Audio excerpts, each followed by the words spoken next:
Gareng pun nate pinanggih kalian Gendut Wina. Alhamdulillah Mas. Pun nate. Pun namung sepindah niki. Boleh. Anu, niki mau kan kula kalih Mbak Bergita, kalih Bu Kesi, kalau ini kan kaget to nek Mbak Lisa niku jomblo. Kok jenengan niku malah ngertos niku sejauh apa to dengan komunikasi antara Iki tak cilik iki guru urusanku karo Bu Kesi karo Mbak Lisa nyapo tak cilik melu-melu. Kula kan kepo lho, kula kan sayang Bu Kesi to Pak. Terus mungkin nek Bu Kesi disakiti kan saya ndak terima. Hah? Sing nyakiti Bu Kesi iki sapa? Kula kan mau tahu sejauh apa komunikasi dengan kalian Mbak Lisa niku mawon kok. Ora jauh aku dekat kok ora jauh. Lisa wis seprene randang untuk pacar. Jangan gitu lah Pak. Lah bocah perumahan. Kita gede ini ya gede mengawake tok.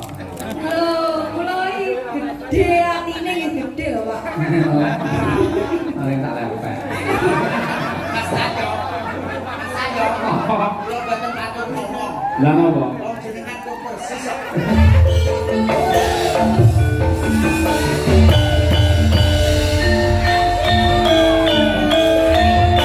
Pinanganten sekalian. Nggih Mas Arbi kalian Mbak Nindya. Masih Mbak E sarjana pendidikan seorang guru Nggih. dan masih seorang TNI. Paribasane awake dhewe iki arep saomah bendina kan yo ora iso. Nggih. Kuncine sing tresna sing luwih bakal dadi rezekine teko pupu sing yuswa. Amin. Tak golekne kanca meneh Mas Gareng. Ijih, Mas. Iki ana sing ngersakake ya kuwi jaranan Mbak Wina. Ayo, lho. Coba men jumeneng cublak suweng Wina Nawangsih Tulungagung punya. Yo.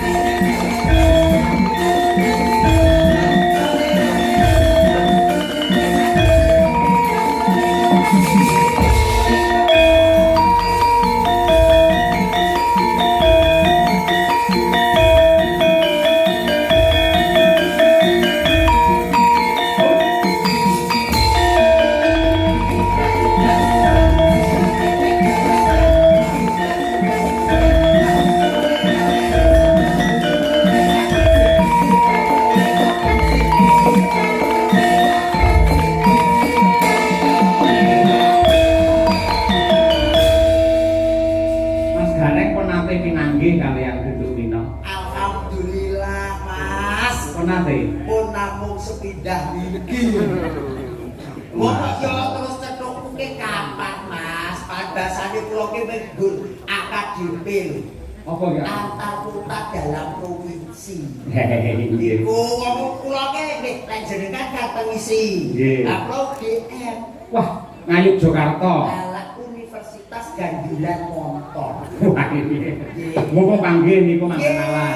Mbak Wina, Milo Ya, Jendaluna. nggih Jendalu. Minal aidin wal faizin. Nggih, Kang Faizin. Sepinten kelepataning kula nyuwun pangapunten. Nggih, kula semanten ugi Pak Gareng. Alhamdulillah Mas ngeten iki. Gandes luwes nyenengne ati. Cara buah Mbak Wina niku napa? Lho paling mboten anggur to Mas. Anggur. Anggur. Kok iso anggur? Ora dadak diuceki, ora dadak dikurban langsung dipangan.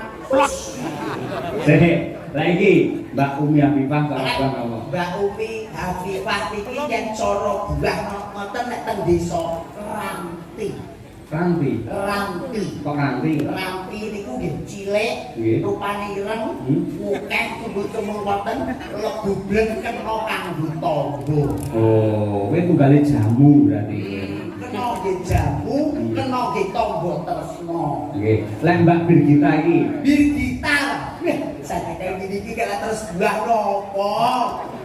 Pisang ae. Ngeten iki lek cara buah iku nuwun sewu Mas. Manggis. manggis. Manggis. Kok manggis? Manggis niku tidak pernah bohong. Sing buri 5, jerone ya 5. Nggih. Niku Mbak Bukesi napa?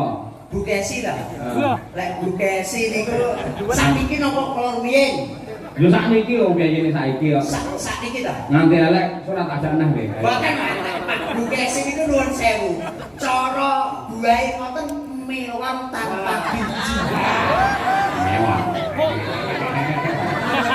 Kayak bilang Mewah tanpa biji. Tukune ning genok etan kono dibuka marep kulon seret banyune dulur pekol, dulur bringin kabeh padha seneng. Yen kuwi bar Bu Kesi Mbak Tri Hastuti, Mbak Tuti. Mbak Tuti niki lek cara buah Mbak Tuti niki pun selek semangka. Lek semangka. Nggih, semangka niku dipanane lek pun ning wayah poso. Dadi ora poso ora dipangan ya. Nggih, ora poso ya ora tau. Jenenge semangka kok Mas. Selanjutnya salah kau semangka. Mbak Lia, terbang apa? Mbak Lia mriko to? Nggih. Nuwun sewu Mbak Lia nggih. Nuwun sewu apa ya. Niki kula cedhaki ngoten panu nggih Mas nggih. Nggih, watan sudah didemek. Boten namung kula anggap tok. Nek didemek nuntut kuwi. Ora malah seneng kula. Cedhaki ngoten niku kula demen Pak nuwun sewu. Alah, pun kecekel Mas iki. Apa cara buah? Pace. Dijamu ya. Sia-sia. Oh, boten sia-sia. Kuwi seniore para sinden lho iki, suarane apik. Warpo senior para sinden jenengan aja nyejak lek kentut. Wong kok nek kentut bae tak ambek mabel ya kowe pace. Kok kanca. Main komplit Mbak Lisa cara buah apa? Lek Mbak Elisa lah, wis bendiro tau mriki lek iki kan nggih buah kesukaan. Oh, makanan sehari-hari. Makanan sehari-hari komplit kabeh kuwi. Apa kuwi? Iya seneng semangka enek. Vitamin. Terus apa kuwi melon enek. Terus duren enek. Terus aku salah enek. Terus kuwi buah-buahan kabeh enek niku. Dadene sitok sak kresek. Sampeyan cara buah ya apik kok. Oh, napa Mas? Cara buah sampeyan iki pelem. Pelem Pelem sing luwegi rupane kuning semua abang kae.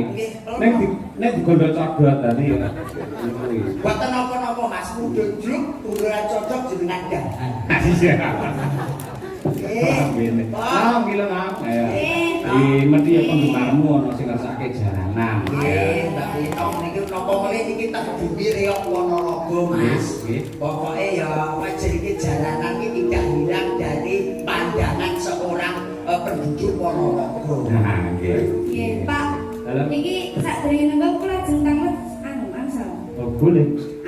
Niki wau kan kula kalih Mbak Bergita, kalih Bu Kesi, kalau kuwi kan kaget to nek Mbak Elisa niku jomblo.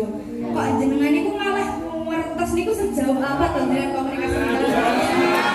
Iki tak cilik iki guru urusanku karo Bu Kesi karo Mbak Lisa nyapo tak cilik melu-melu. Kula kan kepo lho, kula kan sayang Bu Kesi to, Pak. Jadi mungkin nek Bu Kesi disakiti kan saya ndak terima. Hah? Sing nyakiti Bu Kesi iki sapa? Kula kan mau tanglet sejauh apa komunikasi dengan kalian Mbak Elisa niku mawon kok. Ora jauh aku dekat kok ora jauh. Duk, Ayo. Duk, kowe pengen ngerti sejauh apa Pak Cahyo dengan Mbak Elisa. Engko tak sadapne WA niku. Nek kaya pihak kepolisian. Wong kene mantan itu. Ini jangan Trisnan jangan ya. Nggih. Ayo kita kok kangen suwi ora nembangake kuwi. Ayo. Langsung bae nang Ramban. Ya kaya ngono. Pino nawang sih coba diaturake para enggak sugeng mirsani. Ya, barang. Jaranan dangdut kreasi.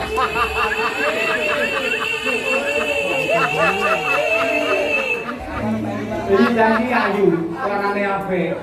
Ning tell me iki. Orang rungokne apa ngaku to? Tanpa nganggo bawa langsung bae. Duk iki sajapane HP kuwi mau coba foto saiki. Wong sajapane HP mbok foto saiki dadi gowo. Kok enggak kedengeran ya tadi ya? Maaf ya, Pak. Ya wis ora apa-apa enggak. Enggak apa-apa, Mas. Enggak sido nek Ngojo kadung metu ora udo piye ora. Diterus Pak Ge. Saiki sing lenggah wae sing menghakimi. Pripun dibawani mboten, Pak? Lho bawa kuwi lho kowe diselamatkan. Iya. Iya, pikirane ya padha karo Mbak Elisa. Wis seprene randang untuk pacar. Jangan gitu lah, Pak. Lah bocah bermangan. Kita gede iki ya gede mung awake tok. Loh, kula iki gede atine ya gede lho, Pak. Paling tak lepek. Mas Sajo. Mas Sajo. Kula boten matur ngomong. Lah napa? Wong jenengan kok persis kok. Ya dibatasi nang apa nang. Ayo. Saya kuwi aku menghindari bawa kuwi mergo mau dinggi karo Mbak Elisa Morondono. Ini ora apa-apa, cakepane kan beda. Beda. Kamu tuh Pak mboten ngiru. Heeh. Tujune kuwi cara buah kuwi ya seger, paman cara buah kuwi pace tak pengen. Untuk kowe mau ya wong nganggur. Ora gagak diundang dan dilek wae. Gurih ana. Garinge ngawut anggur mau jane ngumi. Ayo. Lha yo lek umi ki lek anggur. Lah wong sing sapene cilike wong tenggo pinggir dalan dipangati kan nggih repot to, Mas. Mending ge jamu wae lek wis sehat iki dolan nang anggur. Iya. Dia nak apa-apa saya. Ayo.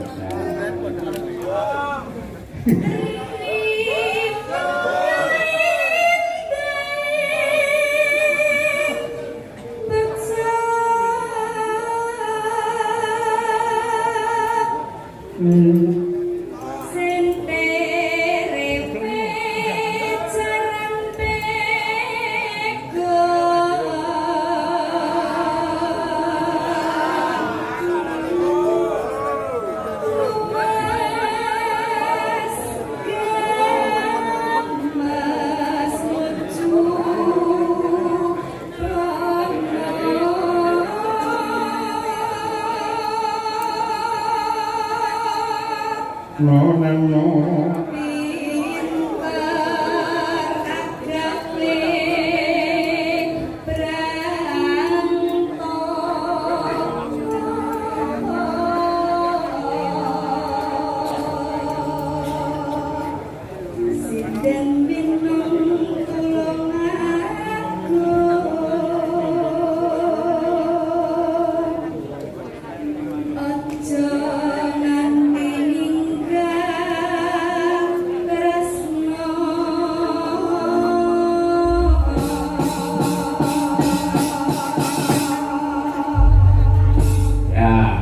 Menika dipakuraken dumateng Pak Jono Busri sing tebih saking Surabaya kraya tindak wonten ngaladen wingin Kaungan Ponorogo.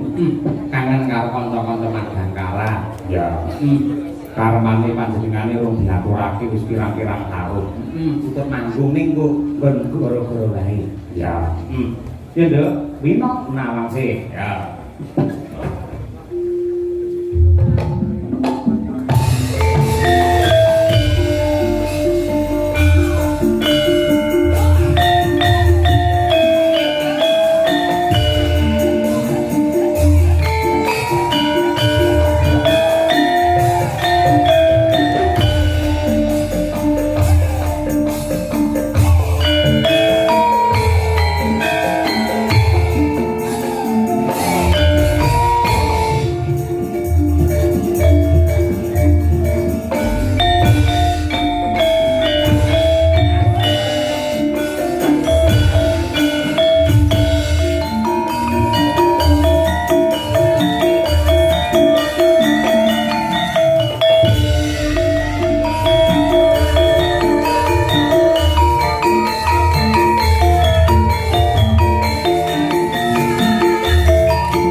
Agung polahe kaya ngono. Oleh kok buklon iki teng mriko